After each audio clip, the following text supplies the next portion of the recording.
While visiting a farm for sale, the millionaire froze when he saw the farmer's pendant.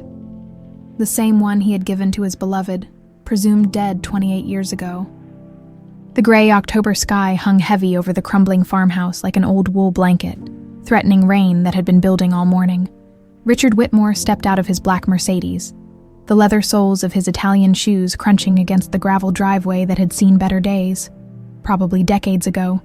At 53, he'd seen plenty of properties in various states of decay, but something about this place felt different. Maybe it was the way the morning light filtered through the broken shutters, or how the overgrown garden still held traces of what must have once been someone's pride and joy. He adjusted his charcoal suit jacket and pulled out his phone to check the time. The property assessment was scheduled for 10:30, and he was characteristically 15 minutes early. Richard Whitmore didn't get to where he was by being late to anything, especially not to deals that could net his company another few million in development profits. The farmhouse itself was a lost cause. He could see that from here.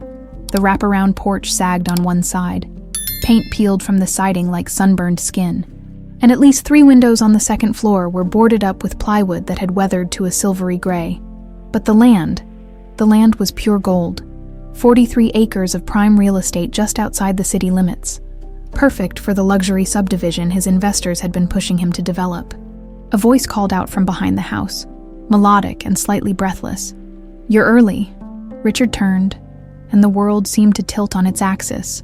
The young woman walking toward him couldn't have been more than 28, with dark hair that caught the light in ways that made his chest tighten unexpectedly. She wore faded jeans and a cream-colored sweater that had seen too many washings, work boots that were caked with mud, and an expression that suggested she'd rather be anywhere else than talking to some city developer about selling her home. But it wasn't her beauty that stopped Richard cold, though she was undeniably beautiful in that natural, unpretentious way that reminded him of another time, another life. It wasn't even the way she carried herself, with a quiet strength that spoke of someone who'd learned to depend on herself. It was the pendant. Hanging from a delicate silver chain around her neck was a star-shaped piece of gold jewelry, no bigger than a quarter, with tiny engravings that caught the light as she moved. Richard's hand instinctively went to his chest, as if he could feel the phantom weight of something that had been missing for 29 years.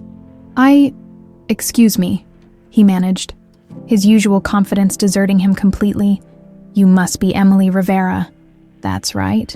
Her voice was cautious, measuring him the way someone might measure a snake that had wandered into their garden. "And you're the developer who wants to tear down my family's home and build some fancy neighborhood for rich folks who've never worked a day with their hands, under normal circumstances." Richard would have smiled at her directness, maybe even been charmed by it.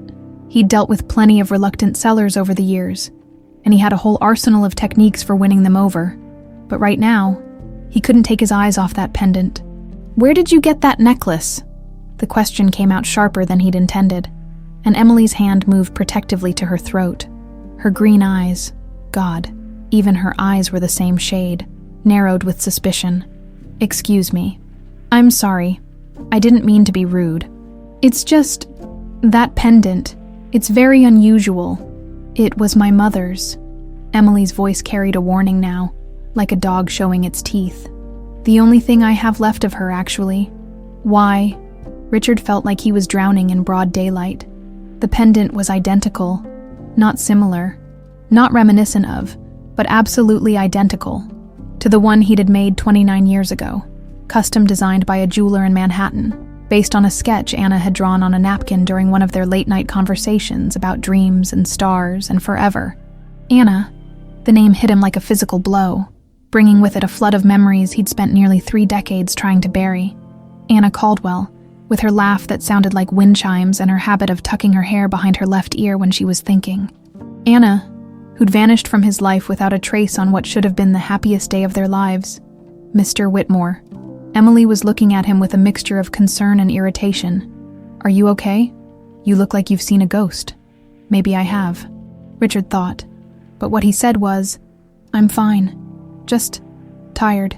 It's been a long week." He forced himself to focus on why he was here, to push down the questions that were threatening to overwhelm him, but his eyes kept drifting back to that pendant, to the way it caught the light exactly the same way Anna's had on that last night they'd spent together, planning their future in his tiny apartment overlooking Central Park. "Should we look at the property?" Emily asked, clearly wanting to get this over with. "Of course." Richard straightened his tie and tried to slip back into his professional persona. "I understand you're looking to sell due to financial difficulties." Something flickered across Emily's face. Pain, maybe, or frustration. "My mother's medical bills. She's been sick for a long time, and even with insurance." She shrugged, the gesture trying to appear casual, but failing to hide the weight of responsibility she carried. "Sometimes life doesn't give you choices."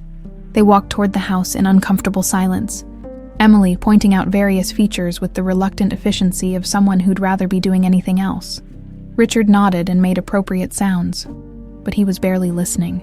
His mind was spinning, trying to process the impossibility of what he'd seen. The pendant could be a coincidence. People made jewelry all the time, and stars were a common enough design. But something deep in his gut told him it wasn't coincidence at all. There was something about Emily, the shape of her face, the way she moved, even the stubborn tilt of her chin, that whispered of ghosts and lost love and questions he'd stopped asking years ago. "The foundation's solid," Emily was saying as they climbed the porch steps, her voice pulling him back to the present. "Frank, my father, he knew his way around construction, fixed most everything himself over the years. Frank Rivera is your father. He died 2 years ago. Cancer."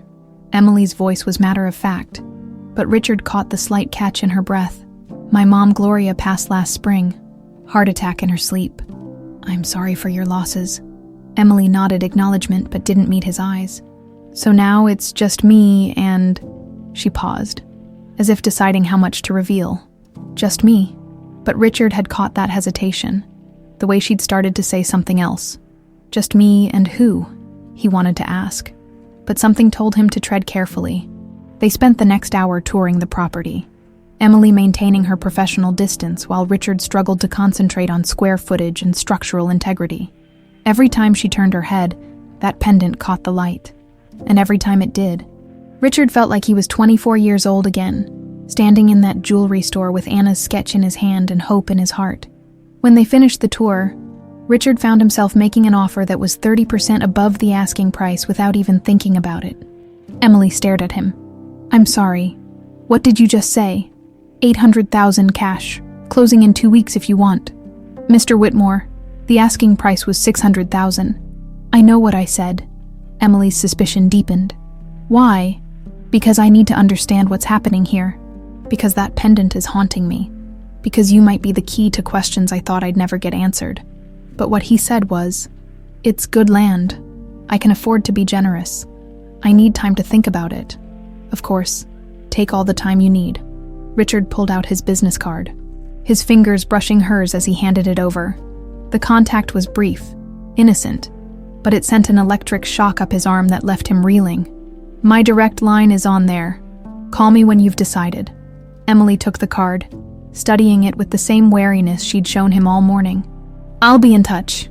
Richard walked back to his Mercedes on unsteady legs, his mind racing. As he reached for the door handle, he heard Emily call out behind him, "Mr. Whitmore." He turned, hoping his face looked more composed than he felt. "Why did you really ask about my pendant?" Richard met her gaze across the overgrown yard, seeing something in those green eyes that made his chest tighten with a mixture of hope and terror he hadn't felt in 29 years. "Because," he said quietly, "I think I knew your mother." Emily stood in the driveway long after the black Mercedes disappeared down the winding country road, Richard Whitmore's business card clutched in her trembling fingers. The October wind picked up, sending dead leaves skittering across the gravel like whispered secrets. But she barely noticed the chill creeping through her worn sweater. "I think I knew your mother." The words echoed in her mind, refusing to settle into any kind of sense. Her mother, the woman she'd known as Anna Rivera, had lived her entire adult life on this farm. She'd never mentioned knowing any wealthy developers, had never shown any signs of recognizing the name Whitmore when Emily had told her about the appointment that morning. But then again, her mother hadn't recognized much of anything in the past few years. Emily looked down at the pendant resting against her chest, the golden star warm from her body heat. It had been her mother's most treasured possession, the one thing Anna had clutched during her worst episodes. her fingers tracing the delicate engravings while her eyes searched for memories that always seemed just out of reach. "The only thing that's truly mine," Anna would whisper during her lucid moments. "The only thing they couldn't take away." Emily had never understood what she meant by they. Frank and Gloria Rivera had been nothing but loving parents to Anna, treating her like their own daughter from the moment they'd found her wandering the back roads during that terrible storm 28 years ago. But sometimes, when Anna thought no one was watching, Emily caught her staring at the pendant with an expression of such profound loss that it made her heart ache. The first fat raindrops began to fall as Emily finally forced herself to move toward the house. She needed to check on her mother, needed to make sure Anna had taken her evening medications, needed to pretend that her world hadn't just tilted sideways because of a stranger's casual comment about knowing her past. The farmhouse felt even more oppressive than usual as Emily stepped inside, the familiar scent of old wood and lavender doing little to calm her nerves. She could hear the television murmuring from the living room, some afternoon talk show that Anna seemed to find comforting, though Emily doubted she actually followed the conversations anymore. "Mom," Emily called softly, hanging her jacket on the hook by the door. "How are you feeling?" Anna Rivera looked up from her spot on the faded floral couch, her 53-year-old face bearing the premature lines of someone who'd lived through more pain than most people could imagine. Her dark hair, now streaked with silver, was pulled back in a simple ponytail, and her green eyes, so similar to Emily's own, held that familiar distant quality that meant she was having one of her foggy days. "Emily, dear," Anna said, her voice soft and uncertain. "You're home early. Did you have a good day at school?" Emily's heart clenched. Her mother often got confused about time, sometimes thinking Emily was still a teenager, sometimes forgetting that Frank and Gloria had passed away. The doctor said it was a combination of the brain trauma from her accident and the progression of her condition. But knowing the medical reasons didn't make it any easier to watch. "I didn't go to school today, Mom. I'm 28. Remember? I had a meeting about the farm." Anna's brow furrowed, and for a moment, Emily saw a flicker of the sharp intelligence that had once defined her mother.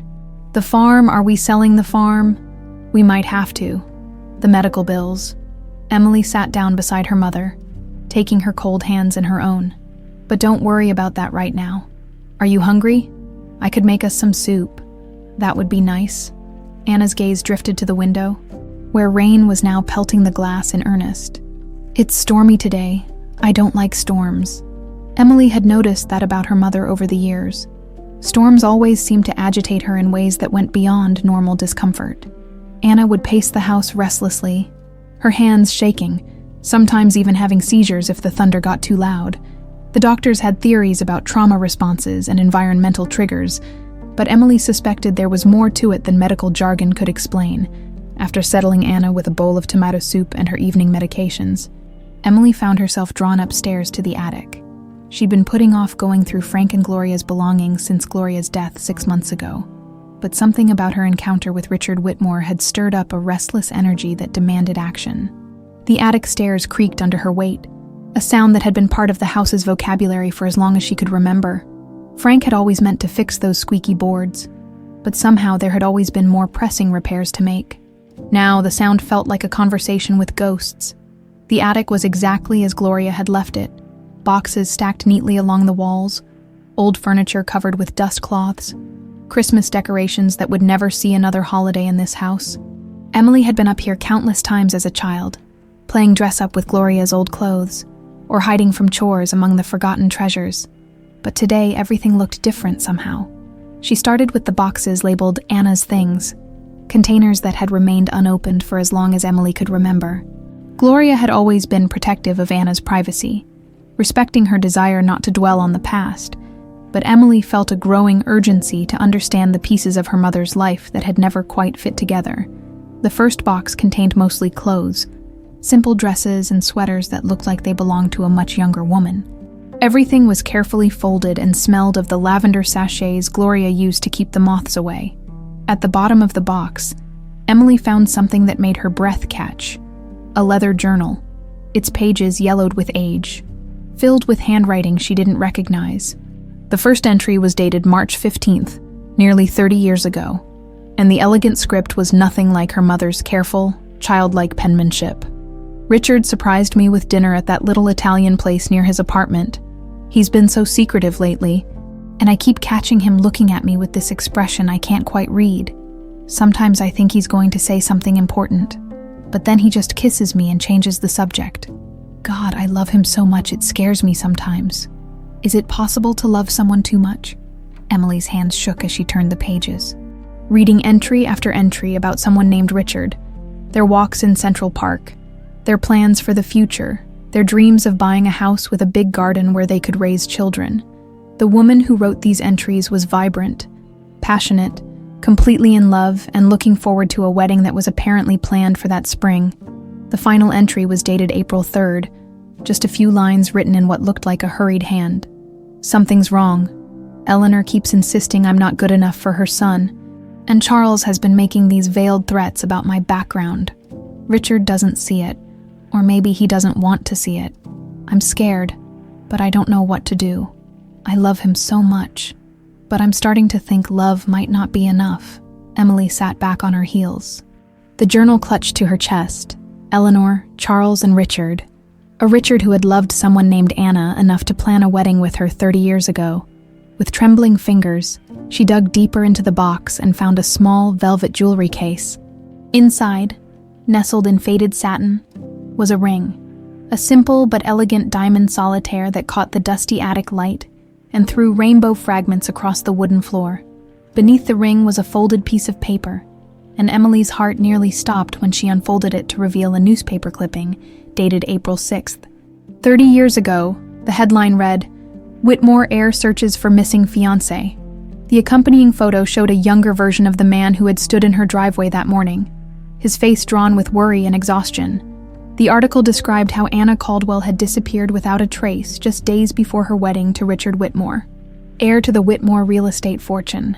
Emily's world tilted sideways as puzzle pieces began clicking into place with sickening clarity. Her mother's fear of storms, the way she sometimes woke up screaming about being trapped, the pendant that she guarded so fiercely, the foggy gaps in her memory that the doctors attributed to brain trauma from an accident that no one had ever been able to explain properly. She dove back into the boxes with renewed urgency, searching for more clues, more pieces of the truth that had been hidden from her all these years. In the third box, she found what she was looking for, a manila envelope marked for Emily, in Gloria's careful handwriting. Inside were more newspaper clippings, documenting the search for Anna Caldwell and the eventual assumption that she had either run away or met with foul play. There were also typed pages that looked like they had been written much later, telling a story that made Emily's blood run cold. Gloria's account described finding Anna during a terrible storm, wandering the back roads in a torn wedding dress, bleeding from a head wound and unable to remember her own name. She had been pregnant, about 3 months along, and terrified of something she couldn't articulate. Frank and Gloria had taken her in, helped her through the pregnancy, and gradually realized that her memory loss was permanent, likely the result of severe trauma. The final page was a letter addressed directly to Emily. "My dearest Emily, if you're reading this, then I'm gone and you're trying to understand who you really are. Your mother was never able to tell you the truth because she doesn't remember it herself, but you deserve to know. Your father's name is Richard Whitmore, and he never stopped looking for your mother. I kept track of him over the years, watched him from afar, and I know he never married, never stopped loving the woman he lost. Your mother was taken from him, not by choice, but by people who thought they knew better than love itself. I pray someday you'll find it in your heart to forgive an old woman for keeping these secrets. But I was trying to protect you both. The truth has a way of surfacing when the time is right. All my love, Gloria." Emily sat in the dusty attic as the storm raged outside, surrounded by the debris of a love story that had been torn apart before she was even born. Her hands shook as she reached for her phone and dialed the number on Richard Whitmore's business card. The phone rang twice before his voice answered, cautious and hopeful. "Emily, I found letters," she whispered, her voice barely audible above the thunder. "I know who you are." Richard's hands gripped the steering wheel so tightly his knuckles had gone white as he navigated the rain-slicked country roads back to the River Farm. Emily's phone call had lasted less than 2 minutes, but those whispered words, "I found letters, I know who you are," had shattered 29 years of carefully constructed emotional walls in an instant. The storm that had been threatening all day had finally unleashed its fury, turning the October evening into a symphony of thunder and driving rain that made visibility nearly impossible. Richard's Mercedes hydroplaned twice on the winding road, but he barely noticed. His mind was reeling with possibilities, with questions he'd stopped asking years ago. With a hope so fragile he was afraid to examine it too closely. Anna was pregnant. The thought had been circling through his mind like a vulture, ever since Emily's call, ever since he'd started doing the math and realized the timing was right. Emily Rivera was 28 years old. If Anna had been 3 months pregnant when she disappeared, he pulled into the farmhouse driveway at nearly 8 o'clock, the house's warm windows glowing like beacons against the storm. Emily was waiting for him on the porch, huddled in an oversized rain jacket. And even through the rain, he could see the tension in every line of her body.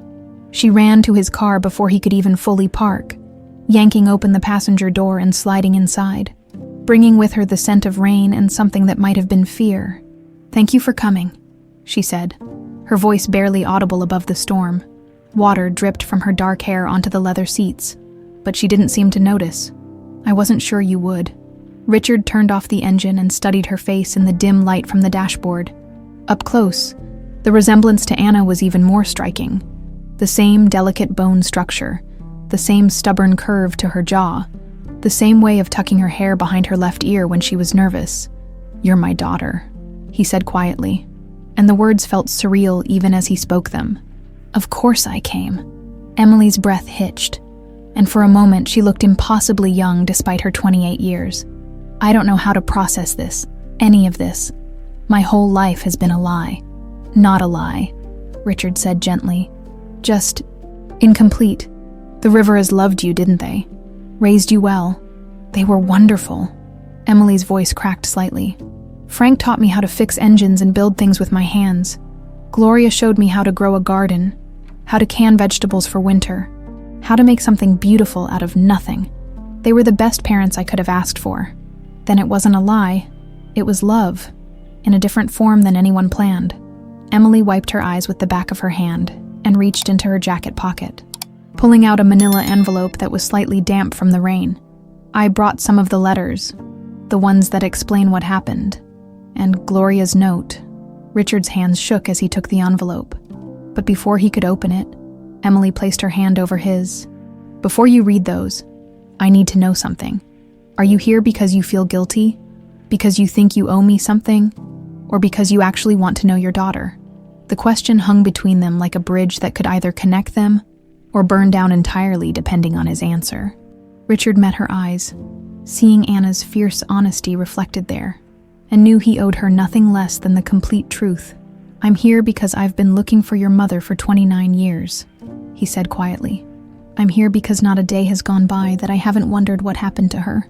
Whether she was safe, whether she was happy, whether I could have done something different to protect her. And I'm here because the moment I saw that pendant around your neck, something broken inside me started to heal." Emily studied his face for a long moment, then nodded. "She's inside, my mother. She doesn't remember much of anything anymore. The doctors say it's a combination of the brain trauma from her accident and some kind of progressive cognitive decline. Most days she doesn't even remember that Frank and Gloria are gone. But she's alive." Richard's voice was barely a whisper. "After all these years, she's alive. Physically, yes, but Richard," Emily's voice was gentle but firm, "you need to understand that the woman you loved might not be there anymore. She doesn't remember you. She doesn't remember her old life at all. Sometimes she thinks I'm still in high school. Sometimes she gets scared of things that aren't there." Richard nodded, trying to prepare himself for whatever he might find inside that house. "Can I see her?" Emily hesitated. "I told her you were coming. I said you were an old friend who wanted to say hello." She seemed agitated by the idea, but not in a bad way. More like she was trying to remember something just out of reach. They sat in the car for another minute, listening to the rain drum against the roof, both of them gathering courage for what came next. Finally, Emily opened her door. "Come on, let's get this over with." The inside of the farmhouse was warm and welcoming in the way that only old homes could be, filled with the accumulated comfort of decades of family life. Richard followed Emily through a hallway lined with photographs. Emily at various ages, Frank and Gloria at their wedding, family gatherings around Christmas trees and birthday cakes. It was a life he should have been part of, a history he'd missed entirely. Emily paused at the entrance to the living room, her hand on Richard's arm. "Mom, I brought someone to meet you." Richard stepped into the room and felt his heart stop entirely. Anna sat on a faded floral couch, wrapped in a cream-colored shawl that brought out the green in her eyes. Her dark hair was streaked with silver now, and her face bore the soft lines of someone who had lived through more than her share of pain. But she was still unmistakably the woman he had loved with every fiber of his being. She looked up when they entered, and Richard saw her eyes widen with something that might have been recognition, or might have been confusion. Her hand went instinctively to her throat, to the place where a pendant should have been. "Anna," Richard said softly, and his voice broke on her name. Anna tilted her head, studying his face with the intense concentration of someone trying to solve a puzzle with missing pieces. "Do I know you?" Richard moved closer, his heart hammering against his ribs. "My name is Richard Whitmore. We knew each other a long time ago." Something flickered across Anna's face. Pain, maybe, or fear. She pressed her hands to her temples as if fighting off a headache. "Richard," she repeated slowly, and the name seemed to cost her something. "Richard." "Mom." Emily moved to sit beside her mother, taking her hands. "Are you okay?" Anna's breathing had become rapid and shallow, and her eyes darted between Richard and Emily as if she was trying to connect dots that kept shifting out of place. There's something. Why does your voice make my chest hurt?" Richard felt tears he hadn't allowed himself to shed in decades threatening to spill over. "I'm sorry. I didn't mean to upset you. I can leave if—" "No." Anna's voice was sharp, more definitive than anything she'd said since he arrived. "Don't leave. Please don't leave." The three of them sat in the storm-lit living room, navigating the wreckage of a love story that had been derailed before it could reach its destination. Richard found himself studying every detail of Anna's face, cataloging the changes that 29 years had wrought while searching for traces of the woman who had planned to marry him on an April morning that felt like a lifetime ago. "There was music," Anna said suddenly, her voice distant and wondering. "Someone used to sing to me. A man with a nice voice he sang about stars." Richard's breath caught. During their courtship, he'd often sung, "Fly Me to the Moon," while Anna made dinner in his tiny apartment kitchen, spinning her around the cramped space as Frank Sinatra's voice played from his old stereo system. "You are my lucky star," Richard sang quietly, watching Anna's face. "That's what you used to tell me, that I was your lucky star." Anna's eyes filled with tears she didn't understand. "I don't remember, but something inside me remembers. Does that make sense?" Emily looked between them, her own eyes bright with unshed tears. "It makes perfect sense, Mom." Richard spent the next hour telling Anna stories about their past, carefully chosen memories that might spark something without overwhelming her.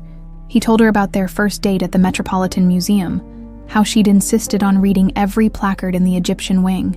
He described the way she used to steal the marshmallows from his hot chocolate, and how she'd convinced him to adopt a stray cat they'd named Sinatra.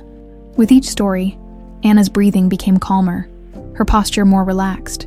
She didn't remember the specifics, but something deeper than memory seemed to recognize the truth in his voice. "You loved me," she said finally, and it wasn't a question. "I still do," Richard replied without hesitation. "I never stopped." Anna reached out tentatively and touched his hand, her fingers tracing the lines on his palm as if reading a map to a destination she couldn't quite name. "I'm sorry I can't remember. I'm sorry I can't be who I was."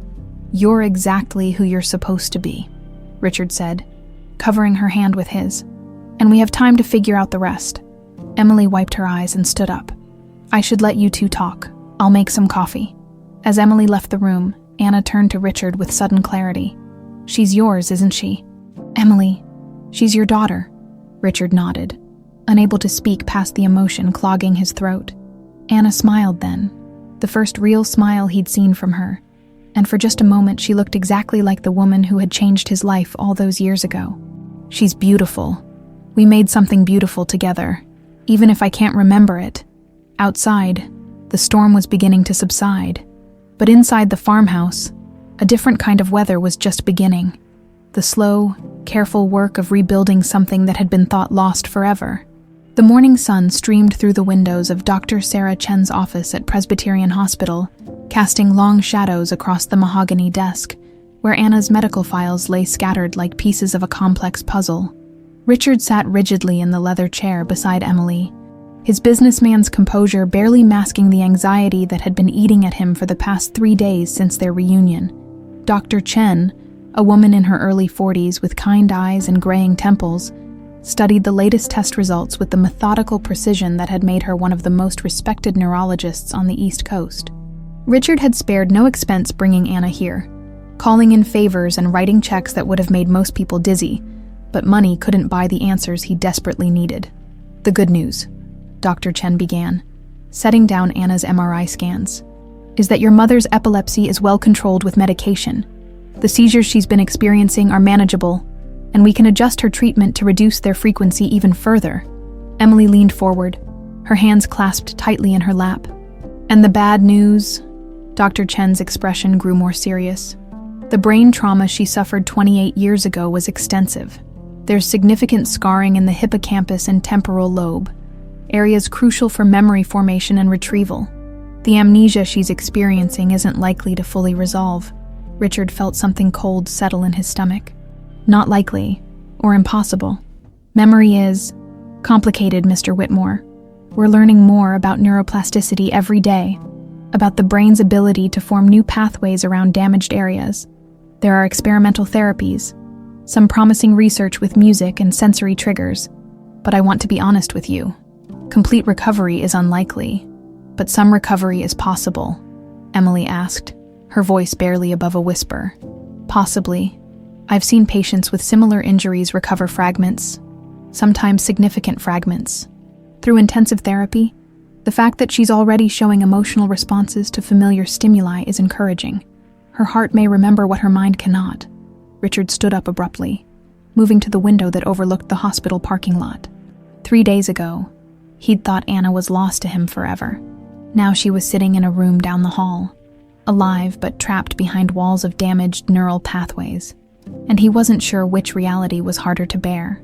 There's something else, Dr. Chen continued, and the gravity in her voice made Richard turn back around. Dr. Martinez, our cardiologist, has completed his evaluation. Emily's face went pale. Her heart.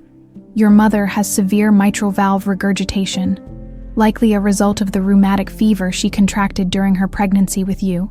The valve is functioning at about 30% capacity, and it's getting worse. What does that mean? Richard asked, though something in his gut already knew he didn't want to hear the answer. Without surgical intervention, she has maybe 6 months to a year before the heart failure becomes critical. Dr. Chen's voice was gentle but unflinching. With surgery to repair or replace the valve, she could live a normal lifespan. Then we do the surgery, Richard said immediately. Whatever it costs, whatever specialists we need to bring in. It's not that simple, Doctor. Chen held up a hand. Given her neurological condition and her overall health, the surgery carries significant risks. There's a chance she might not survive the procedure, and even if she does, the anesthesia could worsen her cognitive function. Emily made a sound that was half sob, half gasp. So our choices are to watch her die slowly, or risk killing her trying to save her. I know how impossible this must seem, Dr. Chen said softly, but I want you to know that Dr. Martinez is one of the best cardiac surgeons in the country. If anyone can perform this operation successfully, it's him. Richard returned to his chair, reaching out instinctively to take Emily's hand. The gesture surprised them both. They were still navigating the strange territory of being father and daughter, but she didn't pull away. How long do we have to decide? Richard asked. I'd recommend sooner rather than later. Her heart function is declining, and the stronger she is going into surgery, the better her chances. After Dr. Chen left them alone to process the information, Richard and Emily sat in silence for several minutes. Through the office window, they could see the afternoon shift change happening in the parking lot. Doctors and nurses ending their shifts, others arriving to take their place in the endless cycle of healing and hoping. I can't lose her again, Richard said finally.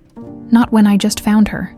Emily turned to look at him, and he was struck again by how much she resembled Anna at that age. The same determined set to her jaw, the same way of meeting difficult truths head-on. Then we fight, she said simply.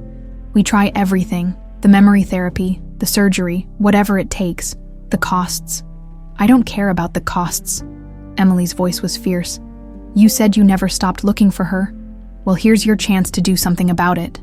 Richard felt a smile tug at the corner of his mouth despite the circumstances. Anna had always been a fighter too, never backing down from a challenge, never accepting defeat as final. It seemed she'd passed that trait on to their daughter. "There's something else we need to discuss," Richard said carefully. "If we're going to pursue aggressive treatment for your mother, she'll need constant care, monitoring, transportation to multiple appointments every week. The farmhouse isn't equipped for that kind of medical support." Emily's jaw tightened. "If you're suggesting some kind of facility, I'm suggesting that you both come stay with me."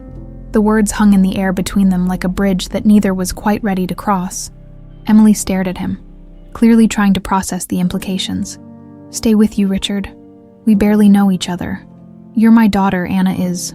Anna was going to be my wife, 29 years ago. We were planning to be a family. I know it's not the same now. I know everything's different, but..." Richard struggled to find the right words. "I have a house with 10 bedrooms, a full-time housekeeper, and more money than I know what to do with. Let me use it for something that matters." Emily stood up and began pacing the small office, her movements quick and agitated. "This is crazy. 3 days ago, I didn't even know you existed. Now you want us to move in with you like some kind of instant family. I want to take care of you both," Richard said quietly. "I want to be part of Emily's recovery. And I want to get to know the daughter I missed 28 years of raising. Is that so impossible to understand?" Emily stopped pacing and turned to face him, her green eyes bright with unshed tears. "What if the surgery doesn't work? What if she dies anyway? Or the memory therapy fails, or she never gets any better than she is right now? What then? Then we'll deal with that when it happens." "But Emily, I spent 29 years believing I'd lost everything that mattered to me. I'm not walking away from a second chance, no matter how complicated it is." They were interrupted by a soft knock on the door. Dr. Chen poked her head back in, her expression cautiously optimistic. "I wanted to let you know that I've been in touch with Dr. Rachel Steinberg at the Neurological Recovery Institute. She's pioneered some remarkable techniques for trauma-related memory loss. She's agreed to evaluate your mother as a potential candidate for their experimental program." Richard felt his heart leap. "When?" "She can see her next week, if you're interested. Fair warning, the therapy is intensive, time-consuming, and there are no guarantees, but her success rate with patients similar to your mother's case is encouraging." After Dr. Chen left again, Emily sank back into her chair, looking overwhelmed. "It's all happening so fast. We don't have to decide everything today," Richard said gently. "But Emily, I need you to know that whatever you decide about living arrangements or anything else, I'm committed to seeing this through. The medical bills, the therapy, whatever your mother needs, that's not negotiable." Emily was quiet for a long moment, staring at her hands. When she looked up, her expression was vulnerable in a way that reminded Richard achingly of Anna. "I'm scared," she admitted. "I've been taking care of her by myself for so long, and now suddenly there are all these options, all these possibilities, and I don't know how to choose." "You don't have to choose alone," Richard said. "That's what I'm trying to tell you.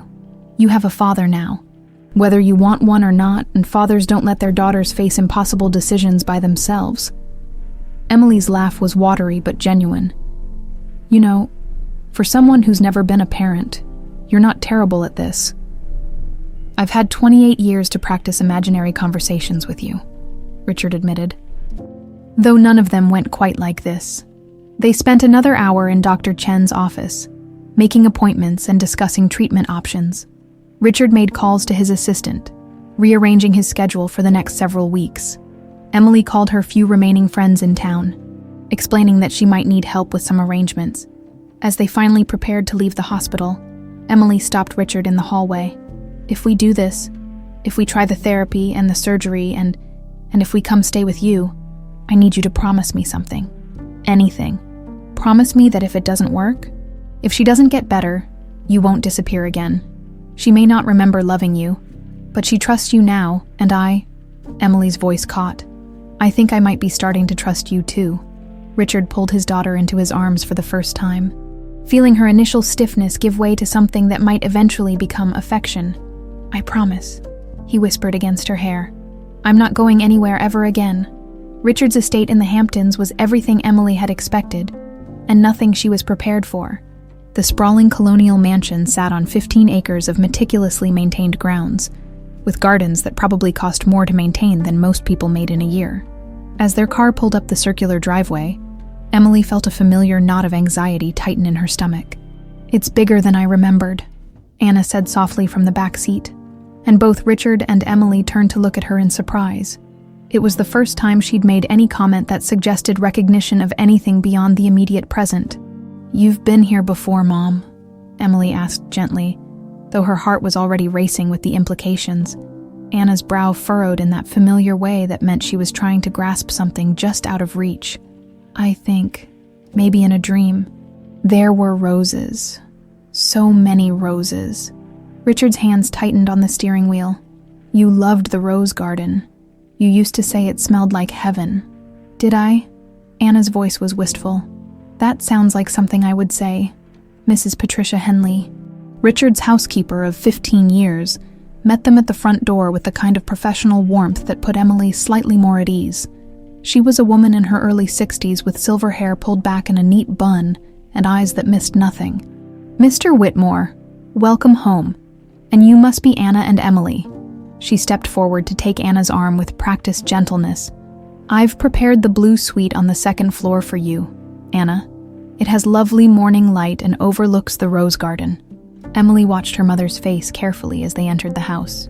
Looking for any signs of recognition or distress, the foyer was elegant without being overwhelming. High ceilings, warm wood paneling, and family photographs that spoke of generations of Whitmore history. "These are beautiful," Anna said, pausing in front of a series of landscape paintings. "They feel peaceful." "You helped me choose them," Richard said quietly. 29 years ago, you said art should make people feel like they're home." Anna studied the paintings more intently, her fingers tracing the air just inches from the canvas. There's something familiar about this one, the way the light hits the water." Emily felt tears prick her eyes. These tiny moments of almost recognition were both heartbreaking and hopeful, like watching someone try to remember their own name. The next morning, Dr. Rachel Steinberg arrived for Anna's first therapy session. She was younger than Emily had expected, probably in her late 30s, with kind brown eyes and an energy that seemed to fill whatever room she entered. "Memory therapy isn't like what you see in movies, Doctor," Steinberg explained as she set up her equipment in Richard's study. "We're not going to hypnotize your mother or force her to relive traumatic experiences. Instead, we're going to try to create new pathways to old memories through positive associations." Anna sat in a comfortable armchair, looking curious rather than anxious. "Will it hurt? Not physically? No. Emotionally, it might be challenging sometimes. Memories aren't just facts. They're tied to feelings, sensations, relationships. When we start accessing them, you might feel confused or overwhelmed." "I already feel confused and overwhelmed most of the time," Anna said with a small smile. "At least this confusion might lead somewhere useful." Dr. Steinberg began with simple exercises, having Anna listen to music from different decades while monitoring her brain activity through a portable EEG machine. They tried various genres, but when the opening notes of "Fly Me to the Moon" began playing, Anna's readings spiked dramatically. "Something about this song," Anna murmured, her eyes closing. "Someone used to sing this to me, a man with a nice voice." Richard, who had been standing quietly in the corner, stepped forward. "I used to sing it to you. In my apartment, while you cooked dinner. Will you sing it now?" Anna asked, and her voice held a note of desperate hope that made Emily's chest ache. Richard's voice was rusty at first, uncertain, but as he sang the familiar lyrics, something shifted in the room. Anna's breathing deepened, her posture relaxed, and for just a moment, her face took on an expression that Emily had never seen before. Complete peace. "I can almost see it," Anna whispered when the song ended. "A small kitchen with blue tiles, and someone spinning me around while I tried not to burn the pasta, Doctor." Steinberg made notes rapidly. "That's excellent, Anna. The music is clearly a strong trigger for positive memories. We're going to incorporate more of that into your sessions." Over the following weeks, a routine developed. Mornings were for medical appointments and therapy sessions. Dr. Steinberg came 3 times a week, gradually introducing more complex memory exercises. They tried scent therapy with perfumes Anna used to wear, tactile exercises with fabrics and textures from her past, even cooking sessions where she attempted to recreate dishes she'd once loved. Emily found herself settling into the rhythm of life at the estate more easily than she'd expected. Richard had given her a car and encouraged her to explore the area, but most days she preferred to stay close, watching her mother's slow progress and getting to know the father she'd never had. "You don't have to hover, you know," Richard said one afternoon as they sat on the terrace, watching Anna work in the rose garden with Mrs. Henley. "She's safe here. I know, it's just, for so long, it was just me and her. If I wasn't watching out for her." "Who was?" Emily pulled her sweater tighter around her shoulders. October was sliding into November, and the air carried the crisp promise of winter. Now it's both of us watching out for her and each other. Emily glanced at her father. She was starting to think of him that way, tentatively, and saw genuine affection in his expression. "Is this weird for you? Having strangers in your house? Disrupting your whole life?" Richard was quiet for a moment, considering the question. "You want to know what's weird? What's weird is how right this feels. I spent 29 years rattling around in this house by myself, telling myself I was fine, that I'd moved on, but I never got rid of the blue bedroom suite I'd bought for Anna.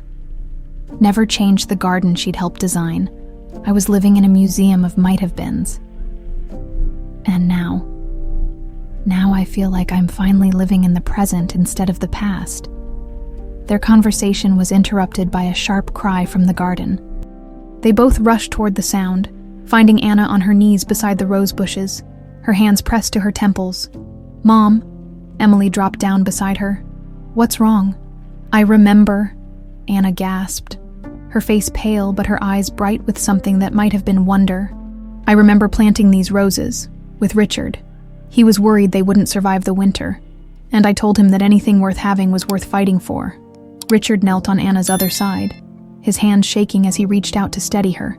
"You said we should plant them anyway, because even if they only bloomed for one season, they'd be beautiful while they lasted."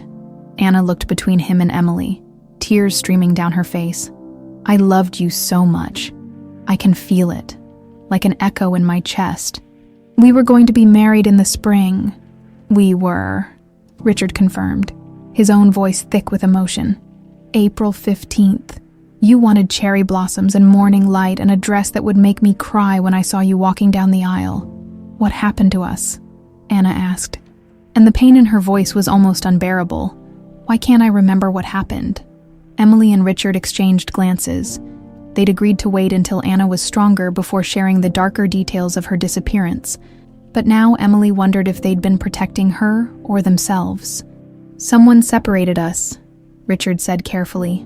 "People who thought they knew better than we did about what was right for our lives." Anna nodded slowly, as if this made perfect sense to her. "I've always felt like something was stolen from me. Not just memories, but possibilities. Like there was supposed to be a different life." That evening, Dr. Steinberg reviewed the day's breakthrough with barely contained excitement. "This is exactly what we hope for in memory therapy. The emotional connections are still intact, even when the specific memories aren't accessible.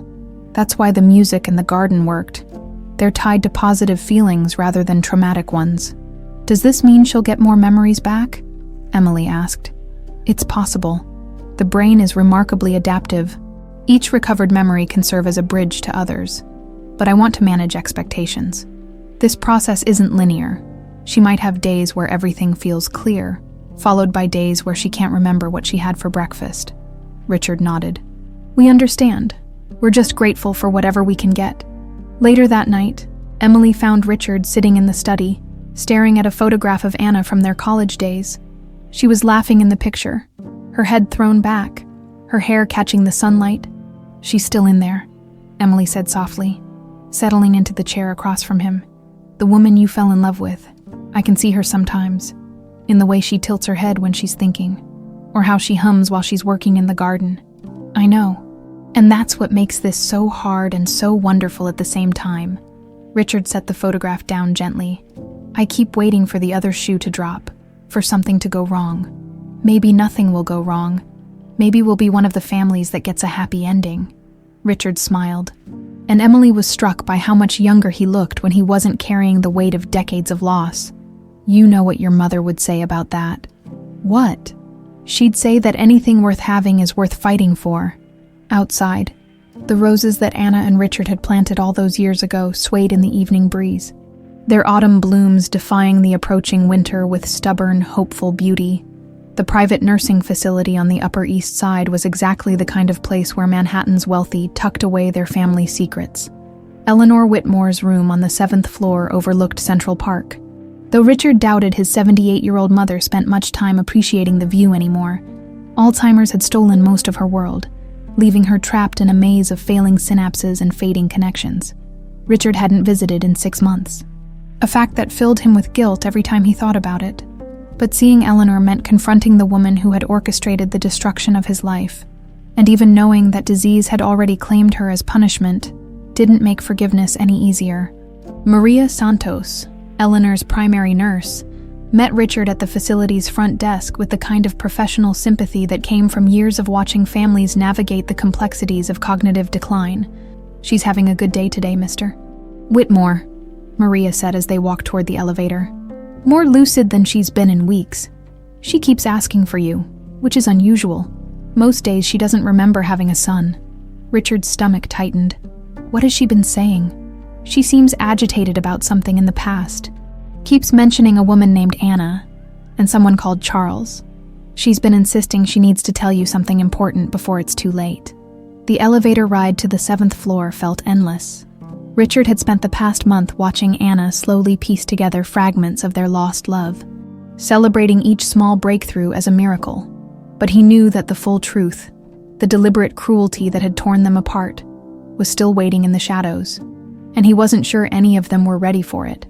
Eleanor's room was tastefully decorated with antiques from the family estate.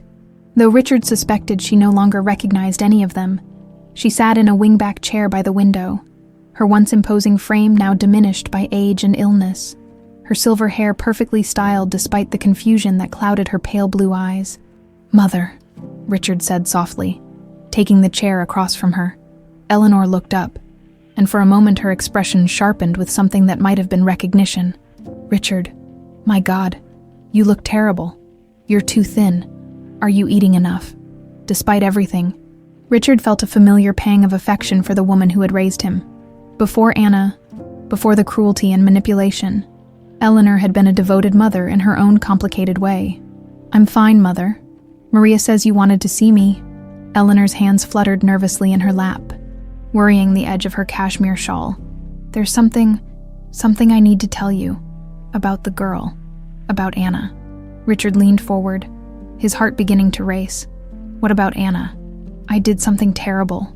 Eleanor's voice dropped to a whisper, as if she were confessing to a priest. "Charles and I, we thought we knew what was best for you. We thought she wasn't good enough, that she would ruin your future. Mother, we've been through this. Anna disappeared. She left me." "No." Eleanor's voice cracked like a whip, sharp enough to make Richard flinch. "She didn't leave you. We took her. Charles hired men, and they took her away." The room seemed to tilt sideways. Richard gripped the arms of his chair, trying to process what his mother was telling him. "What do you mean, took her?" Eleanor's eyes filled with tears, the first genuine emotion Richard had seen from her in years. "The night before your wedding, Charles said it would be clean, that they would just scare her away, make her understand she didn't belong in our world. But something went wrong." "Mother, what are you saying?"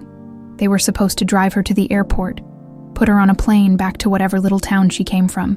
But there was a storm, and the car crashed. Charles said she ran into the woods, hurt and confused, and they couldn't find her." Richard felt the blood drain from his face. "You're telling me that Anna was kidnapped? That she was in an accident because of something you and Charles arranged?" Eleanor nodded miserably. "We thought she would be fine. Charles said his men would find her, make sure she was safe. But then days passed and there was no sign of her. We told the police she had run away, and eventually everyone believed it. including me." Richard's voice was flat, emotionless. "You let me believe that the woman I loved had abandoned me. I know it was wrong. I've known it was wrong for 29 years, but I was too proud to admit it, too scared of what it would mean for Charles's career, for our family's reputation." Eleanor reached out with shaking hands. "Richard, please. I need you to forgive me before I forget why I need forgiveness." Richard stood up abruptly, pacing to the window that overlooked the park where he and Anna used to walk on Sunday afternoons.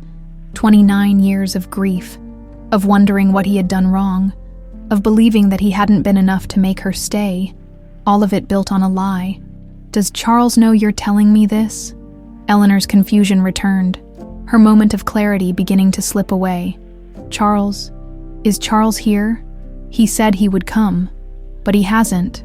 Has he?" "Mother, focus. Does Charles Davenport know that you're telling me the truth about Anna?" "Charles is important now," Eleanor said, her voice becoming vague again. "He can't have scandals. People might remember, and that wouldn't be good for anyone." Richard turned back to his mother, seeing her with sudden, terrible clarity, even in her diminished state, even while confessing to destroying his life. She was still worried about protecting the political career of the man who had helped orchestrate it all. "Maria," Richard called, and the nurse appeared in the doorway almost immediately. "Yes, Mr. Whitmore. I need you to document everything my mother just told me. Write down exactly what she said about Anna Caldwell and Charles Davenport. Can you do that?" Maria nodded, though her expression was uncertain. "Of course. But Mr. Whitmore, you should know that patients with Alzheimer's sometimes create false memories, especially about traumatic events. The courts rarely consider their testimony reliable." "I understand, but I need it documented anyway." Eleanor had retreated back into confusion, staring out the window with no recognition of what she had just revealed. Richard kissed her forehead gently, surprised to find that he felt more pity than anger toward the frail woman who had once seemed so powerful. "I'll come see you again soon, Mother." Eleanor looked up at him with eyes that held no recognition. "Do I know you? You seem like a nice young man." The drive back to the Hamptons gave Richard time to process the bombshell his mother had dropped. By the time he pulled into his driveway, he had made several decisions. The first was that Anna needed to know the truth, regardless of how difficult it might be for her to hear. The second was that Charles Davenport, now a respected state senator with aspirations for higher office, needed to be held accountable for what he had done. He found Anna and Emily in the sunroom, working on a puzzle that depicted a garden scene similar to the one outside their windows. Anna looked up when he entered, and her smile died when she saw his expression. "What's wrong?" Emily asked immediately. Richard sat down heavily in the chair beside them, suddenly feeling every one of his 53 years. "I visited my mother today. She told me what really happened to you, Anna. All of it." Anna's hands stilled on the puzzle pieces. "What do you mean?" As gently as he could, Richard recounted Eleanor's confession. He watched Anna's face carefully, ready to stop if the information became too overwhelming.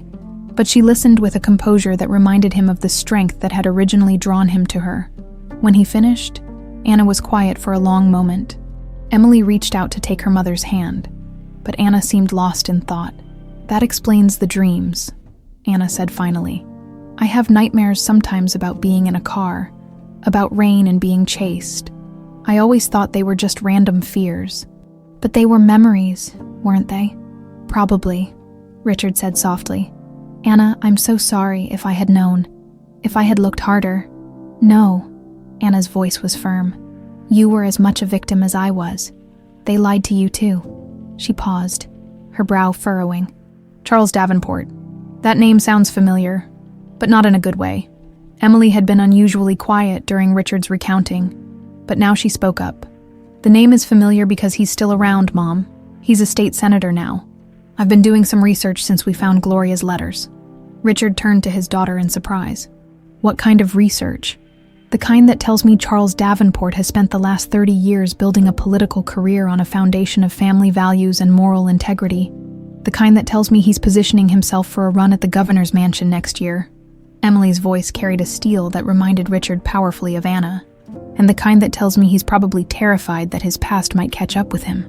Anna reached for both of their hands, linking the three of them together. "So what do we do about it?" Richard looked at his daughter and the woman he had never stopped loving, feeling something that had been broken inside him for nearly 3 decades beginning to mend.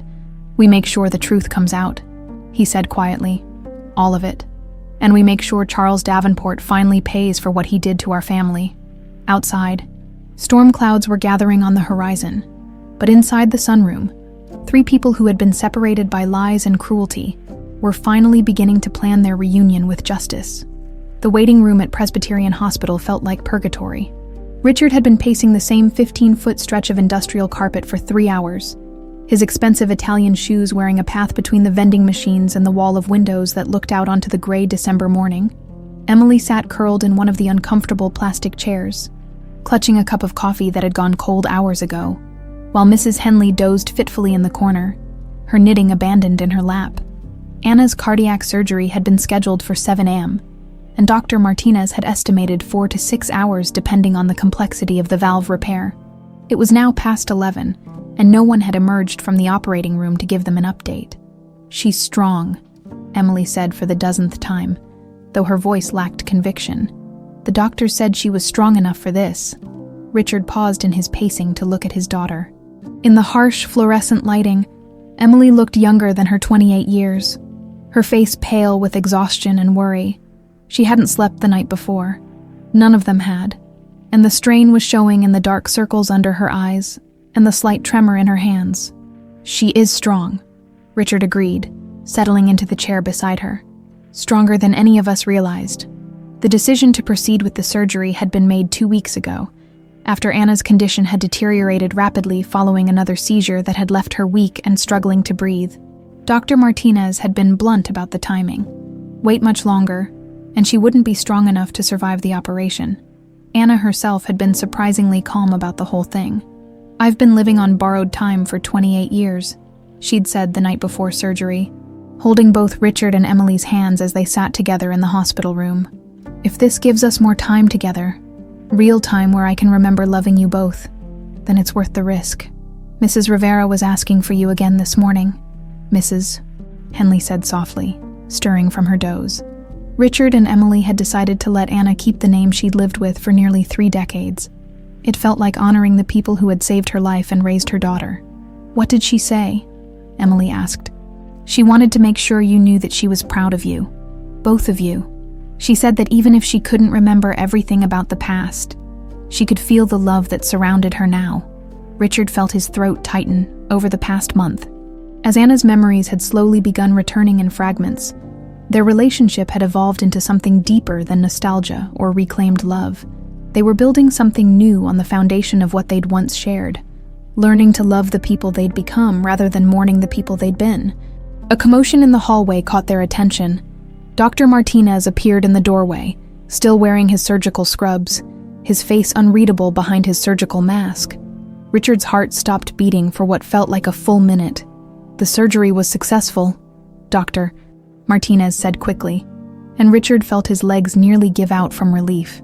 "We were able to repair the valve rather than replace it, which is the best possible outcome. Her heart function should improve dramatically over the next few weeks." Emily burst into tears, the stress of the past months finally overwhelming her. Richard pulled her into his arms, his own eyes burning with unshed tears of relief. "Can we see her?" he asked. "She's in recovery now, still under anesthesia. It'll be several hours before she wakes up. And even then, she'll be groggy for the rest of the day. But yes, you can sit with her." Dr. Martinez led them through a maze of hospital corridors to the cardiac IQ, where Anna lay connected to an impressive array of monitors and IV lines. Her face was pale but peaceful, and for the first time in weeks, her breathing seemed easy and unlabored. "The next 24 hours are critical," Dr. Martinez explained as they gathered around her bedside. "We'll be monitoring her closely for any complications, but I'm optimistic." Her heart responded beautifully to the repair. Richard took Anna's hand carefully, mindful of the IV line in her wrist. Her skin was cool, but her pulse was strong and steady, stronger than he'd felt it in weeks. "She looks so small," Emily whispered, settling into the chair on Anna's other side. "She's been fighting this for months without complaining," Richard said. "She's tougher than she looks." They settled in for a long vigil. Mrs. Henley went home to rest and returned that evening with changes of clothes and homemade soup that none of them felt like eating. Dr. Steinberg stopped by to check on Anna's progress, reassuring them that the anesthesia shouldn't have any lasting effects on her memory recovery. If anything, improved circulation to her brain might help with cognitive function, Dr. Steinberg said. The heart and brain are more connected than most people realize. As the evening wore on, Anna began showing signs of waking up. Her eyelids fluttered, and she made small sounds that might have been attempts at speech. Richard leaned closer, stroking her hair gently. "Anna, can you hear me? You're safe. The surgery went perfectly." Anna's eyes opened slowly, unfocused and confused. She looked around the room with the disorientation that was normal after major surgery, her gaze moving from Richard to Emily to the various machines surrounding her bed. "Richard!" Her voice was barely a whisper, hoarse from the breathing tube that had been removed an hour earlier. "I'm here. We're both here." Anna tried to sit up and immediately winced, her hand going to the bandages on her chest. "Did it work?" "Perfectly," Emily said, moving closer so Anna could see her. "Dr. Martinez said your heart is going to be good as new." Anna's smile was weak but genuine. "Good. I have so much more living to do." Over the next few hours, as the anesthesia gradually cleared from her system, Anna became more alert and conversational. The nurses were pleased with her vital signs, and Dr. Martinez stopped by to confirm that everything was progressing exactly as they'd hoped. But it was around midnight that something unexpected happened. Anna had been drifting in and out of sleep when she suddenly gripped Richard's hand with surprising strength. Her eyes opened wide, clearer and more focused than he'd seen them in weeks. "Richard," she said, and her voice carried an urgency that made him lean closer. "What is it? Are you in pain?" "I remember." Anna's eyes filled with tears, but they weren't tears of sadness. "I remember our first date. You were so nervous you knocked over your water glass 3 times during dinner." Richard felt his heart skip a beat. "Anna, and I remember the night you proposed. We were walking through Central Park and it started raining, and you said you couldn't wait another minute to ask me." Anna's grip on his hand tightened. "I remember saying yes. I remember how happy we were." Emily, who had been dozing in her chair, sat up quickly. "Mom, what else do you remember?" Anna turned to look at her daughter, and her expression was filled with a wonder that took Richard's breath away. "I remember being pregnant with you. I remember feeling you move for the first time, and thinking that love could actually have a physical weight." Anna reached out to touch Emily's face. "I remember choosing your name because it means strength, and I knew that no matter what happened, you would be strong enough to handle whatever life threw at you." The 3 of them sat in the quiet hospital room, surrounded by the gentle beeping of monitors and the soft sounds of a hospital at night, while Anna slowly recounted memories that had been locked away for 28 years. The cardiac surgery had somehow unlocked more than just her heart. It had given her back pieces of herself that she'd thought were lost forever. "Dr. Martinez was right," Richard said wonderingly. "Better circulation to your brain. Or maybe," Anna said softly, "my heart was finally strong enough to remember everything it had been carrying all these years." She fell asleep soon after, her hand still clasped in Richard's, her breathing deep and easy for the first time in months. Richard and Emily maintained their vigil through the night, both afraid to leave, both afraid that this miraculous return of memory might disappear with the dawn. But when Anna woke the next morning, her smile was bright and knowing, and when she said "Good morning, my love" to Richard, he knew that they had finally, truly, found their way back to each other. "What happens now?" Emily asked as they watched Anna work with the physical therapist, her movements growing stronger with each passing hour. "Now we go home," Richard said simply. "All of us. And we start building the life we should have had 29 years ago." Outside Anna's hospital window, snow was beginning to fall, covering the city in a blanket of white that looked like a fresh start. Emily's laptop screen cast an eerie blue glow in the darkened study, as she scrolled through page after page of search results. It was nearly 2 a.m, but sleep had been elusive since they'd returned from the hospital 3 days ago. Anna was recovering beautifully, her memories returning in waves that left them all emotionally exhausted, but Emily couldn't shake the feeling that something was lurking just beyond their newfound happiness. Charles Davenport's political career was an impressive facade of public service and moral righteousness. State senator for 12 years, chairman of the Ethics Committee, vocal advocate for family values and victims' rights. The irony wasn't lost on Emily. The man who had orchestrated her mother's kidnapping had built his career on protecting people like Anna. A soft knock on the study door made her look up. Richard stood in the doorway, wearing pajamas and a concerned expression. "Can't sleep either?" he asked, settling into the chair beside her. "Too much to process. How's Mom?" "Sleeping peacefully for the first time in months." Dr. Martinez was right about the surgery improving her overall health. She seems stronger every day. Emily turned her laptop so Richard could see the screen. "Look at this. Davenport's planning a major announcement next week about his gubernatorial campaign. He's positioning himself as the candidate of moral integrity." Richard studied the political website Emily had pulled up, his jaw tightening as he read the senator's carefully crafted biography. 30 years of public service built on a foundation of lies. It gets worse. Emily clicked through several more tabs she'd bookmarked. "I've been digging into his financial records, his campaign contributors, his political allies. Richard, this man has tentacles everywhere. If we try to expose him, he has the resources to destroy us. Then what are you suggesting? That we let him get away with it?" Emily closed the laptop with more force than necessary. "I'm suggesting that we need to be smarter than Eleanor was when she confessed. We need evidence, documentation, something more than the testimony of a woman with Alzheimer's and our own reconstructed memories." Richard was quiet for a moment, staring out the window at the snow-covered gardens. There might be a way. Charles was always paranoid about covering his tracks, but that same paranoia made him document everything. If he kept records of what happened to your mother, you think he'd be stupid enough to keep evidence of kidnapping and conspiracy? Charles Davenport has never thought of himself as a criminal. In his mind, he was protecting society from an unsuitable match, preserving the natural order of things. Men like that don't destroy evidence. They file it away as justification for their actions. Emily reopened her laptop, pulling up a new search. His primary residence is in Albany, but he maintains offices here in the city, corporate headquarters for his investment firm, plus his campaign offices. Getting into either of those would be impossible without... Richard stopped mid-sentence, his expression shifting as a new idea occurred to him. "Actually, it might not be impossible at all." "What do you mean?" "Charles and I grew up together. Our families have been intertwined for generations. Even after what happened with your mother, he's maintained the pretense of friendship. He calls every few months, sends Christmas cards, invites me to political fundraisers." Emily felt a chill that had nothing to do with the December weather. "You're talking about getting close to him deliberately. I'm talking about using his arrogance against him. Charles has always believed he was smarter than everyone else, that he could manipulate any situation to his advantage. What if we let him think he was manipulating us?" Before Emily could respond, they heard Anna's voice calling from upstairs. They rushed to her room, finding her sitting up in bed, her face pale and her hands shaking. "Mom, what's wrong?" Emily sat on the edge of the bed, taking Anna's hands in hers. "I had another memory. Not a good one this time." Anna's voice was unsteady. "I remembered the night I was taken.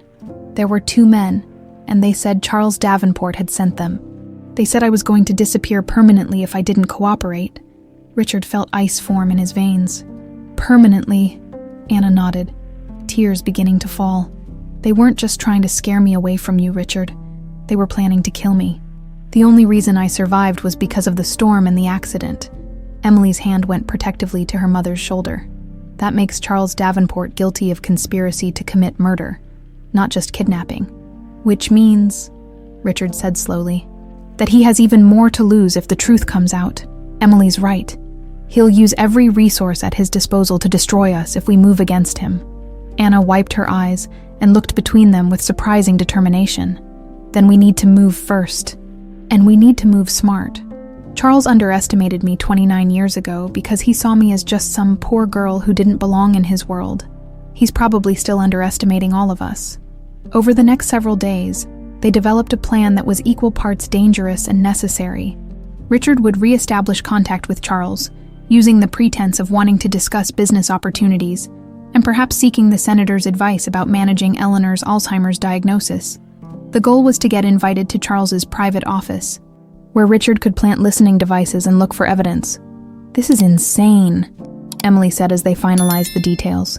"If Charles suspects anything, if he realizes what you're doing, then we'll deal with that when it happens," Richard replied. But Emily, we can't live the rest of our lives looking over our shoulders, wondering when he might decide we're a threat to his political ambitions. Anna, who had been quietly listening to their plans, spoke up with a firmness that reminded them both that she was far from helpless. "I want to be part of this." "Absolutely not," Richard and Emily said simultaneously. "You're still recovering from major surgery," Emily added. "The stress alone could trigger another seizure." Anna's expression grew stubborn in a way that was becoming familiar. "Charles Davenport destroyed my life, stole 28 years from our family, and tried to have me murdered. I have the right to be part of bringing him to justice." "And you will be," Richard said gently, "but from a safe distance. Let me handle the dangerous part." Richard's first contact with Charles came through a casual phone call. Ostensibly about their mutual concern for Eleanor's declining health, Charles was appropriately sympathetic, expressing regret that he hadn't been to visit Eleanor recently and suggesting they meet for lunch to catch up. "It's been too long." "Richard," Charles said over the phone, his politician's voice smooth and practiced. "We should get together more often. Life's too short to let old friendships fade." They met at Charles's favorite restaurant in Manhattan, an exclusive establishment where senators and CEOs conducted business over expensive wine and carefully prepared conversations. Charles looked exactly like what he was, a man in his early 50s who had spent his life accumulating power and influence. His silver hair was perfectly styled, his suit was custom-tailored, and his smile never quite reached his eyes. "You look well. Richard, I heard through the grapevine that you've been keeping a lower profile lately, scaling back on the real estate empire." Richard forced himself to smile naturally, despite the rage that was simmering just beneath the surface. "Taking some time to focus on family matters. Mother's condition, you know. Of course, Alzheimer's is devastating for families. I imagine Eleanor must have good days and bad days. More bad days than good, unfortunately. She's been having episodes where she talks about the past as if it were happening now. Very confused, very distressing." Richard watched Charles's face carefully, looking for any sign that the mention of Eleanor's condition made him nervous. There was a slight tightening around the senator's eyes, but nothing more. "That must be difficult. What kind of things does she talk about?" "Oh, you know how it is with dementia patients. Random memories, usually distorted or completely fabricated. She's been fixated on Anna Caldwell lately. If you can believe that, keeps insisting that something terrible happened to her. This time." Charles's reaction was more noticeable. His hand tightened slightly on his wine glass, and he took a moment too long to respond. "Anna Caldwell. That's a name I haven't heard in years. Your college girlfriend, wasn't she? The one who disappeared right before your wedding?" "The same. Mother seems convinced that Anna didn't leave voluntarily, that someone arranged for her to disappear. Paranoid delusions, obviously. But sometimes she's so insistent that it's almost convincing." Charles laughed, but the sound was forced. "Eleanor always had an active imagination. I'm sure Anna just got cold feet and ran off to start a new life somewhere. It happens more often than people like to admit." "I'm sure you're right. Still, I sometimes wonder what really happened to her. Whether she's still alive, whether she ever thinks about the life we planned together. The past is the past, Richard. You've built a good life for yourself. No point in dwelling on what might have been." But as Charles spoke, Richard noticed beads of sweat forming on the senator's forehead, despite the restaurant's cool temperature. The man was definitely nervous, which meant he was definitely hiding something. The lunch ended with Charles inviting Richard to his office the following week to discuss some potential investment opportunities as they shook hands on the sidewalk outside the restaurant. Richard felt like he was making a deal with the devil himself.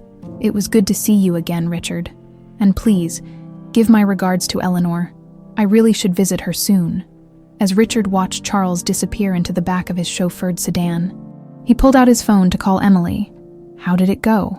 she asked immediately. He took the bait. "I'm meeting him at his office next Thursday, Emily. I think he's scared." Mentions of Anna and Eleanor's condition definitely rattled him. Good. That means we're on the right track. But as Richard walked back to his car, he couldn't shake the feeling that they were also walking into a trap that had been 29 years in the making. The recording device was no bigger than a button, expertly concealed in the lining of Richard's suit jacket by a private investigator who had asked no questions when offered triple his usual rate. As Richard sat in the marble lobby of Charles Davenport's Manhattan office building, he tried to ignore the way his heart was hammering against his ribs. The building itself was a testament to Charles's success. 30 floors of gleaming steel and glass that housed some of the most powerful law firms and investment companies in the city. Charles's offices occupied the entire 28th floor, a detail that would have impressed Richard under different circumstances. Mr. Whitmore, a perfectly groomed assistant, appeared at his elbow. "Senator Davenport will see you now." Charles's private office was exactly what Richard had expected, old money elegance mixed with political power. The walls were lined with photographs of Charles shaking hands with presidents, governors, and foreign dignitaries. His desk was a massive mahogany piece that probably cost more than most people's cars, and the view of Central Park through the floor-to-ceiling windows was spectacular. "Richard," Charles rose from behind his desk with arms outstretched, the picture of warmth and friendship. "Thank you for coming. You look well. Much better than the last time I saw you." "I feel better," Richard replied, accepting Charles's handshake and noting how the senator's palm was slightly damp with perspiration. "Having family around has been good for me." "Family?" Charles's eyebrows rose in interest. "I didn't realize you'd gotten married. Congratulations." "Not married, no. But I've recently reconnected with some relatives I hadn't seen in years. It's amazing how family can ground you, make you realize what's truly important in life." Richard watched Charles's face carefully, looking for any sign that the senator understood the deeper meaning behind his words. There was a flicker of something. Concern, maybe, or calculation. But Charles's political mask was firmly in place. "That's wonderful. Family is everything, isn't it? Speaking of which, how is Eleanor? Any improvement in her condition? Some days are better than others. Yesterday was particularly difficult. She was very agitated, kept insisting that she needed to call the police about something that happened years ago. Something about Anna Caldwell, this time." Charles couldn't quite hide his reaction. His jaw tightened almost imperceptibly, and he moved toward the window, perhaps hoping that the distance would mask his discomfort. "Still fixated on that old story. Is she? I imagine it must be exhausting for you, dealing with her delusions. The strange thing is, some of her stories are so detailed, so specific, that they almost sound real. She keeps talking about men in a car, about a storm, about someone giving orders to make sure Anna never came back." Richard paused, watching Charles's reflection in the window. "Sometimes I wonder if there might be some grain of truth buried in all that confusion." Charles turned back to face him, and Richard was struck by how much older the senator looked than he had just a week ago. The stress was taking its toll, carving new lines around his eyes and mouth. "Richard, I think we should talk about something else. This obsession with the past isn't healthy for anyone." "You're probably right. But Charles, if something did happen to Anna all those years ago, if someone was responsible for her disappearance, well, I imagine that person would be feeling pretty nervous right about now, especially if they'd built their entire career on a foundation of lies." The mask finally slipped completely. Charles's face went pale, and he sank into his desk chair as if his legs could no longer support him. "What exactly are you implying, Richard?" "I'm not implying anything. I'm stating facts. Anna Caldwell didn't run away from our wedding. She was kidnapped by men you hired. And when their plan went wrong, you left her for dead in the woods." Charles's hand moved toward his desk drawer, and Richard tensed, wondering if the senator might have a weapon. But Charles only pulled out a crystal decanter of whiskey, pouring himself a generous measure with shaking hands. "You can't prove any of that." "Actually, I can. Eleanor made a full confession to her nurse, which has been documented and witnessed. Anna has recovered her memories of that night, including specific details about your instructions to your hired thugs. And you've just confirmed everything by your reaction to my questions." Charles downed the whiskey in one gulp, then poured another. "No one will believe the testimony of a woman with Alzheimer's and another woman with documented brain trauma. Maybe not. But they'll believe this." Richard pulled out his phone and played back the last few minutes of their conversation, Charles's voice clearly admitting that Richard couldn't prove something, rather than denying it had happened at all. "You bastard," Charles breathed. "You've been recording this entire conversation. Among other things, did you really think I'd walk in here unprepared, Charles? I've spent 29 years grieving for a woman who was stolen from me. I've missed 28 years of my daughter's life because of your arrogance and cruelty. Did you honestly believe I'd let you get away with it once I learned the truth?" Charles stood up abruptly, moving toward Richard with an expression that was equal parts rage and desperation. "You have no idea what you're messing with. I have friends, resources, people who owe me favors. I can destroy you, Richard. I can destroy all of you." "Not this time." Richard remained seated, projecting a calm he didn't entirely feel. "Because this time, you're not dealing with a naive young woman and an unsuspecting man who trusted you. This time, you're dealing with people who know exactly who you are." The office door opened suddenly, and Emily stepped inside, followed by Anna and 2 FBI agents. Charles's face went white as he recognized Anna, 29 years older, but unmistakably the woman whose life he had tried to destroy. "Hello, Charles," Anna said quietly. "I believe we have some unfinished business." One of the FBI agents, a stern-faced woman in her 40s, stepped forward with her badge displayed. "Senator Davenport, I'm Agent Morrison. We have a warrant to search these premises for evidence related to the kidnapping and attempted murder of Anna Caldwell Rivera in 1994. Charles looked frantically between the agents and his unwelcome visitors, clearly calculating his options and finding them all unsatisfactory. "This is ridiculous. You can't seriously believe these fabricated accusations." "The accusations aren't fabricated," Agent Morrison replied calmly. "We've been investigating you for several months. Senator, it turns out that the Anna Caldwell case wasn't your only venture into criminal activity, fraud, bribery, witness intimidation. You've been busy." Emily stepped closer to Charles, her green eyes blazing with controlled fury. "You tried to have my mother murdered before I was even born. You stole 28 years of our lives together. Did you really think you could build a political career on that foundation without it eventually crumbling?" "I was protecting society," Charles said desperately. "People like her don't belong in our world. I was preventing a disaster." Anna moved to stand beside her daughter, her recovery from surgery having given her a strength and clarity that was almost luminous. "The only disaster here is the man who thinks he has the right to decide who deserves love and who doesn't." The search of Charles's office took 3 hours. The FBI agents were thorough and efficient, confiscating computers, files, and personal items with methodical precision. In a safe hidden behind one of Charles's diplomas, they found what Richard had hoped they would: detailed records of payments made to the men who had kidnapped Anna, along with contingency plans for dealing with loose ends if the situation became problematic. Charles's arrogance had indeed been his downfall. He had kept everything, probably as insurance against his hired thugs, never imagining that the evidence might someday be used against him. As Charles was led away in handcuffs, he turned back to Richard with a look of pure hatred. "This isn't over. I have friends in high places. I'll fight this." "Good luck with that," Richard replied.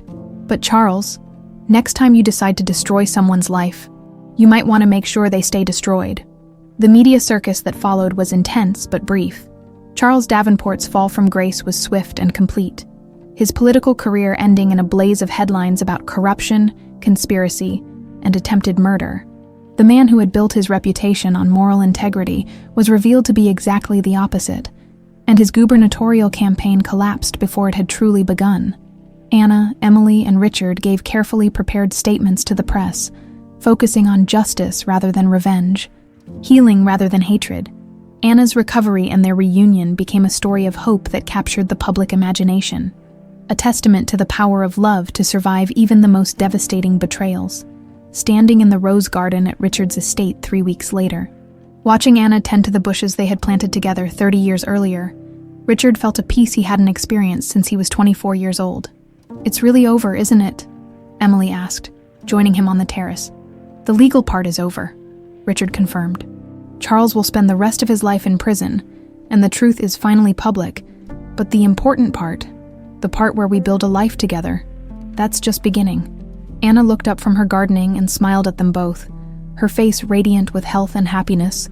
The surgery had given her back her physical strength, but justice had given her back something even more precious: the knowledge that the people who had wronged her could never hurt her family again. 3 months later, April 15th, the morning sun streamed through the tall windows of the estate's main bedroom. casting golden light across the hardwood floors where Anna stood adjusting the simple cream-colored dress she'd chosen for their wedding day, 29 years and 4 months late. But she had never felt more ready for anything in her life. Emily sat on the window seat, watching her mother with tears of joy threatening to spill over. "You look beautiful, Mom." Anna turned from the mirror, her smile radiant. The months of recovery had transformed her. The surgery had given her physical strength. The return of her memories had given her emotional wholeness. And Charles Davenport's conviction had given her peace. She looked like a woman who had reclaimed her life rather than simply survived it. "I feel like myself again," Anna said, touching the golden star pendant at her throat. "For the first time in 29 years. I feel completely like myself. Dad's been pacing downstairs for an hour," Emily laughed. Mrs. Henley threatened to lock him in the study if he didn't stop wearing a path in the carpet. The wedding was small and intimate, exactly as Anna and Richard had planned 3 decades earlier. The ceremony would take place in the Rose Garden, with only a handful of close friends, and the minister who had been scheduled to marry them in 1994. Dr. Chen and Dr. Martinez were there, along with Dr. Steinberg and Mrs. Henley, plus a few longtime friends who had never stopped believing that Richard and Anna belonged together. Anna had insisted on walking herself down the aisle. "I've been finding my own way for 28 years, she'd told Richard when he suggested Emily escort her. "I think I can manage the last 50 feet. Emily made her way downstairs to check on her father, finding him exactly where she'd expected, standing at the window that overlooked the garden, adjusting his tie for the 100th time. "You know, most people don't get this nervous about marrying someone they've been living with for 3 months, Emily teased. Richard turned to face his daughter, and Emily was struck by how young he looked. Despite his 53 years, love had erased the lines of grief and regret that had marked his face for so long, replacing them with an expression of joy so pure it took her breath away. "I'm not nervous about marrying her," Richard said. "I'm nervous about finally getting to keep her." Emily understood. They all carried the scars of loss, the fear that happiness this profound couldn't possibly last. But they were learning to trust in something stronger than fear. They were learning to trust in love that had proven itself capable of surviving anything. "She's not going anywhere, Dad. We're not going anywhere. This is our family now, and nothing is going to change that." The ceremony itself was simple and perfect. Anna walked down the garden path between the roses they had planted together, her eyes never leaving Richard's face. Emily had worried that the emotion might be too overwhelming for her mother, but Anna looked serene and confident as she took her place beside the man she had loved for 30 years, Minister Davies, who had aged considerably since their original wedding date, spoke about love that endures, about faith that survives testing, about the miracles that happen when people refuse to give up hope. His words were exactly what Anna and Richard needed to hear, not just as a couple, but as survivors of a love story that had been interrupted, but never truly ended. "Do you, Richard, take Anna to be your wife, in sickness and in health, for richer or poorer, for better or worse, for as long as you both shall live?" "I do," Richard said, his voice strong and sure. "I have done, and I always will." "Do you, Anna? Take Richard to be your husband, in sickness and in health, for richer or poorer, for better or worse, for as long as you both shall live." Anna's voice was clear and joyful. "I do, through everything that's happened, through everything that's been taken from us and given back to us. I choose you. I choose us. I choose this love." When Minister Davies pronounced them husband and wife, the small gathering erupted in applause and tears. Richard and Anna's kiss was tender and sweet, a promise kept rather than a beginning made. But it was Emily who provided the moment that would stay with them forever. As her parents embraced, she stepped forward and wrapped her arms around both of them, creating a circle of family that had been broken for 28 years and was finally whole again. "I love you both," she whispered, and Anna and Richard held their daughter tighter. This miracle child who had grown up strong and beautiful despite everything that had been stolen from their family. The reception was held on the terrace, with Mrs. Henley's famous chocolate cake and champagne that Richard had been saving since 1994. Dr. Steinberg gave a toast about the resilience of the human heart, both literal and metaphorical. Dr. Martinez spoke about the healing power of love. Dr. Chen quoted research about the connection between emotional wellness and physical recovery, but it was Emily's toast that brought everyone to tears. 29 years ago, two people fell in love and planned a life together. That life was stolen from them by people who thought they had the right to decide who deserved happiness and who didn't. But love doesn't follow other people's rules. Love is stronger than cruelty, more persistent than injustice, and more patient than any of us have a right to expect. Emily raised her glass, looking between her parents with eyes that sparkled with unshed tears. Mom and Dad, you taught me that some things are worth waiting for, worth fighting for, worth never giving up on. You taught me that family isn't just about blood. It's about choice, about commitment, about showing up for each other no matter what. Thank you for showing me what real love looks like. As the sun began to set over the estate, casting the garden in golden light, Anna and Richard swayed together to music from the small quartet Emily had hired. They moved slowly, carefully, Anna's head resting against Richard's shoulder as they danced to "Fly Me to the Moon," the song that had brought back her first memories of their life together. "No regrets?" Richard asked softly, his lips close to her ear. Anna pulled back to look at him, her green eyes bright with tears of joy. "How could I have regrets? Every terrible thing that happened led us here, to this moment, to this family. I wouldn't change a single day if it meant losing what we have now." As the evening wound down and their guests began to leave, Emily found herself alone with her parents on the terrace. They sat together in comfortable silence, watching the stars appear in the darkening sky. "I have something to tell you both," Emily said, her voice carrying a mixture of nervousness and excitement. Anna and Richard turned to look at her, identical expressions of concern crossing their faces. "Nothing bad," Emily assured them quickly. "Actually, something wonderful. I've been thinking about what I want to do with my life, now that we don't have to worry about medical bills or keeping secrets or fighting for justice. And," Richard prompted gently, "I want to turn the old Rivera farm into a center for families affected by violence and trauma, a place where people can come to heal, to rebuild, to find their way back to each other." Emily's voice grew stronger as she spoke. "I want to call it Anna's place. If that's okay with you, Mom." Anna's eyes filled with tears, but they were tears of pride and joy. "Emily, that's a beautiful idea. But why Anna's place? Why not Emily's place? Or Rivera Family Center? Because you're the one who survived. You're the one who found a way back to love despite everything that was done to you. You're the one who taught me that healing is possible, that families can be rebuilt, that love really can conquer anything." Emily reached for both of their hands. "I want other families to have what we have. I want them to know that broken doesn't mean unfixable." Richard pulled his daughter into his arms, his heart overflowing with pride for this remarkable young woman who had inherited the best of both her parents. "Anna's place it is, and Emily, your mother and I will help you build it." Later that night, as Anna and Richard finally retired to their bedroom as husband and wife, they stood together at the window looking out over the rose garden where they had exchanged vows. The flowers were in full bloom, their fragrance drifting through the open window on the warm April breeze. "Do you think we'll really get to keep this?" Anna asked, her voice soft with wonder. "This happiness, this family, this life we've built?" Richard pulled her close, marveling at how perfectly she still fit in his arms after all these years. "I think we've already proven that our love is stronger than anything the world can throw at us.